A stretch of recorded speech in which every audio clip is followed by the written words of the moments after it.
Today I'm here to share with you guys what I believe to be the best Barbarian build inside of Diablo Immortal. I have finally put this together in full, it's complete, and this build, and I've played a lot of different builds for Barbarian, since the game is launched, I believe is the best one even after the nerfs that just dropped to the Barbarian and to this build specifically inside of Diablo Immortal. Hope you guys are here ready to enjoy a build that really can change your life if you are a Barbarian. So first of all, let's start things off. Let's take a look at the skills that we're using right here.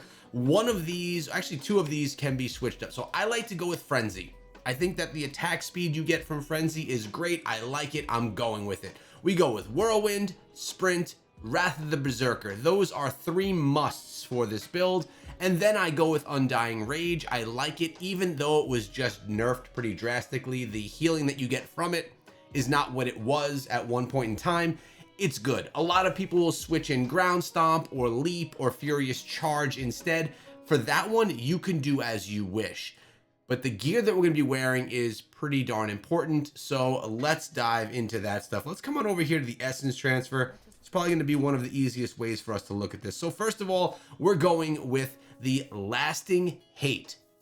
This is going to make your Wrath of the Berserker duration increase by 36%.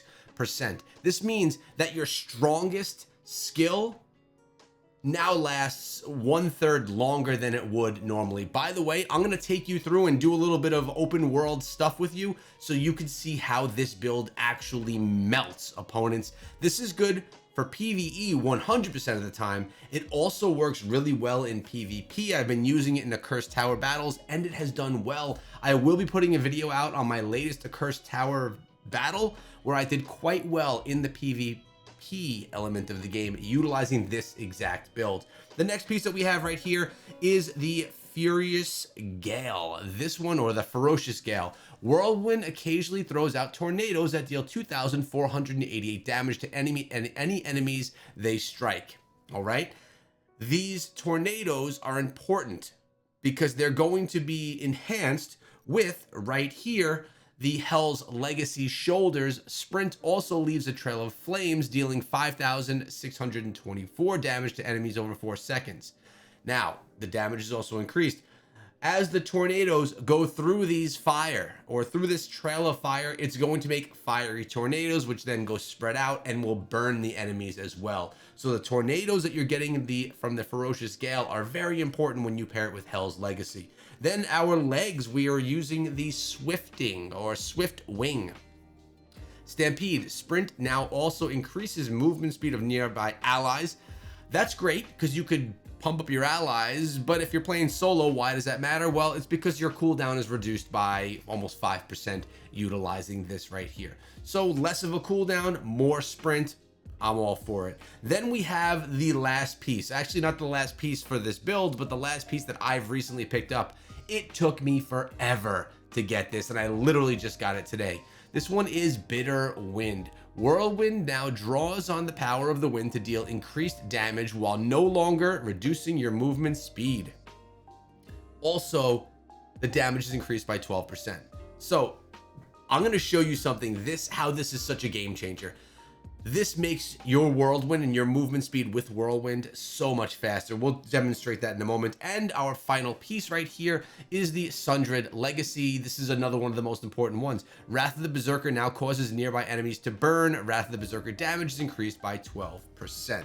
First of all, let's go ahead here. We're going to inherit a different one. It doesn't matter which one it is because we're going to test out the Whirlwind speed right here. If I start right here at the top of this what is it, this little book, we're going to go all the way to this line right here. All right, we're going to use Whirlwind without that and count how long it takes. So 1, 2, 3, about 3 seconds. Now what we're going to do is we're going to come on over here. We're going to Essence Transfer. We're going to get the correct one in, and we're going to do that again, but we're going to count approximately. This is not like an official timer, but you will see the difference in speed of Whirlwind. Now remember, it's stronger as well. So we're here at the top, and we're going to go 1, 2. So it literally took 2/3 of the time than it would have taken if we didn't have that. So it took 2 seconds instead of the 3 to go that distance. Worked out really well. Now, if we're going, and you're going to see what Wrath of the Berserker goes, boom, look at this. everything that I go around is going to burn. Then if I sprint, I have the trail of burn behind, and I whirlwind, and we get these firestorm whirlwinds around us. Then of course we have Undying Rage, which is really just a passive skill. We don't really even use it that much. If we happen to possibly die or need to pump up our health, you do that, you whirlwind on an enemy, and you kind of pump up your health again. Works out very, very nicely. But that's not all, because we are also using our set items, and this is very important for the build as well. It really gives it that enhancement. We have 2 pieces of Vithu's Urges. Increases the duration of all of your beneficial effects on your party members by 30%. On you or your party members by 30%. We go with the 2-piece right here to get this initial one.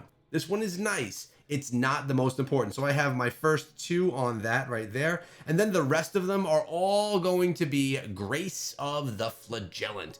All continual damage, channel damage, and persistent ground damage is increased by 15%.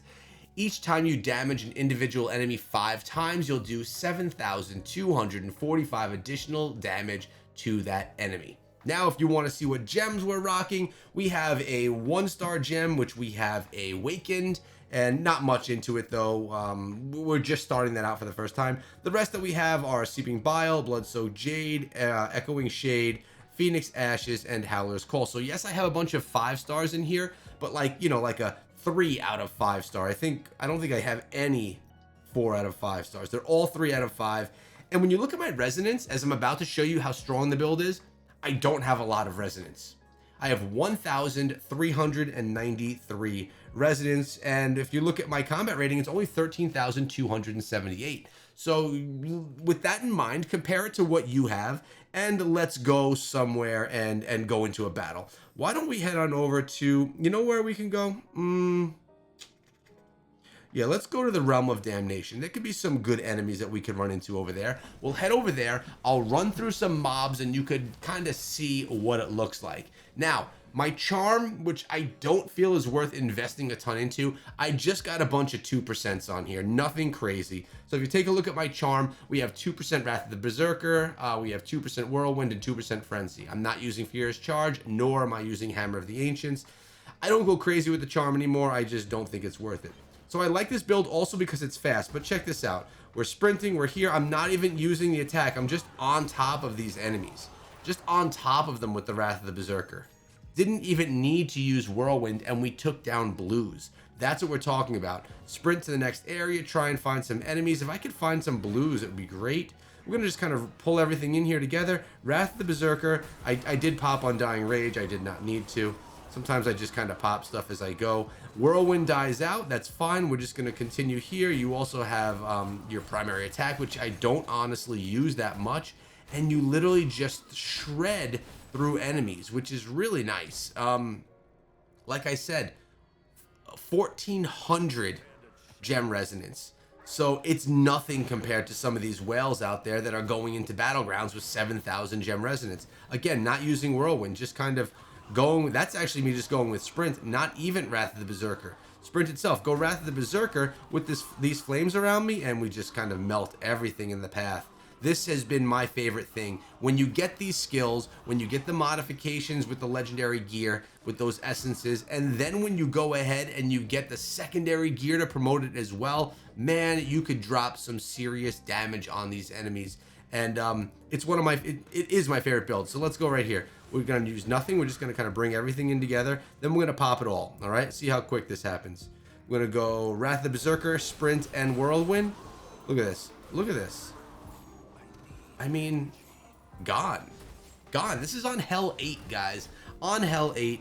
I'm about 5 ticks below Silver Paragon. So pretty close to there. But you know, a little bit below with gem resonance. That is not crazy at all. My 2 favorite classes in the game are the Necromancer and the Barbarian, and I do believe they are 2 of the strongest, at least both for open world things that we're seeing right here. I do love the Barbarian. He's quicker, able to get where you need to go more quickly. For me, I'm very impatient with him when I run around, and it's just a really fun build in a different way than the Necromancer, of course. Now let's see if I could get a little bit over here.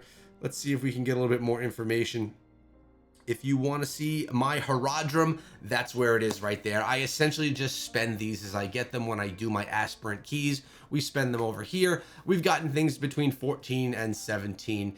I don't think it's the biggest deal in the world. And when we look at our Paragon trees, I'm using Treasure Hunter, got Vanquisher, Survivor, Gladiator. We're kind of filling things up over there. If you want to look at our bonus attributes, 4,000 on damage, 30,000 on life, 420 on armor. Armor pen is 320, potency 180, and resistance is 332. That's the build. I absolutely love it, and it's making me want to continue being the Barbarian for the long haul. In tomorrow's video, I will probably be giving you a look into, well, first of all, I have to do a little bit more gem resonance. What we're going to be doing in the next video is we have legendary crests we need to run, and we need to do some upgrading to the gem resonance here in this slot. We already can get an upgrade on right now, and we're going to be doing that in the next video. Maybe I'll get lucky pulling something good. We also have some telluric pearls as well. Look at this, Wrath of the Berserker. I'm just going to take some health and sit here. Actually, sitting there is probably not the best. Got to move around a little bit to keep things burning. But there we go. Took it all down. And we got some monstrous essence while we were at it. Man, not a bad place to farm either. Lots of enemies for you to deal with over here in the Realm of Damnation. Hope you guys like the build. Try it out, but you do have to get all of the pieces. It doesn't work properly until you have everything, which could take a while, especially if you're new here. So give it a shot. That's your goal. Write down all the pieces that you need and continuously try to farm up these pieces, throw them in order, and start crushing enemies in Diablo Immortal.